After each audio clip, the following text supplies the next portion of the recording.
Kemarin kita memulai tema baru, seks dalam kitab Amsal. Kita melihat seks sebagai berkat. Tetapi hari ini, Amsal memberi kita kontras yang serius, seks sebagai konsumsi. Gambaran ini mungkin terasa tidak nyaman, tetapi justru dimaksudkan untuk menantang cara kita memandang keintiman. Apakah seks itu sesuatu yang tak ternilai, atau sudah direduksi menjadi sesuatu yang murah dan biasa? Ikuti terus, karena gambaran ini akan membuka mata kita tentang bagaimana Tuhan ingin kita melihat seks. Amsal pasal 30 ayat 18 sampai ayat 20. Ada 3 hal yang mengherankan aku, bahkan ada 4 hal yang tidak kumengerti. Jalan Raja Wali di udara, jalan ular di atas cadas, jalan kapal di tengah-tengah laut, dan jalan seorang laki-laki dengan seorang gadis. Inilah jalan perempuan yang berzina. Ia makan, lalu menyeka mulutnya, dan berkata, "Aku tidak berbuat jahat." Seks sebagai konsumsi. Bagian ini dimulai dengan gambaran penuh keajaiban. Amsal berbicara tentang misteri seorang pria dengan seorang gadis muda, dan itu dibandingkan dengan hal-hal yang menakjubkan, seperti elang yang terbang tinggi di langit atau kapal yang meluncur di lautan.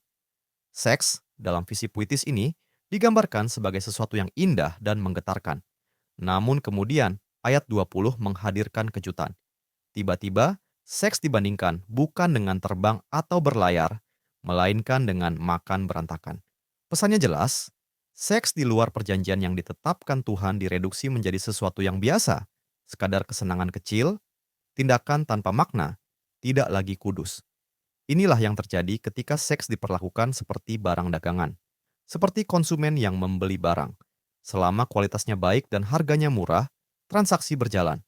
Tetapi jika kualitasnya turun atau biayanya naik, konsumen pergi karena tidak ada perjanjian yang mengikat.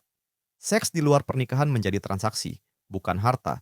Tetapi dalam pernikahan, segalanya berbeda. Seks terikat pada pemberian diri yang total, pada perjanjian cinta seumur hidup. Perjanjian itu mengeluarkan seks dari pasar dan menjadikannya tak ternilai. Dalam desain Tuhan, seks bukanlah komoditas untuk dikonsumsi. Ia adalah anugerah kudus untuk dihargai. Di luar perjanjian itu, seks tidak lagi terbang tinggi, hanya menghapus mulut lalu berlalu. Mari kita berhenti bentar dan mikir. Apakah kamu pernah melihat dalam hidupmu sendiri atau kehidupan orang lain? Bagaimana seks kehilangan keindahan dan maknanya ketika diperlakukan secara sembarangan di luar pernikahan?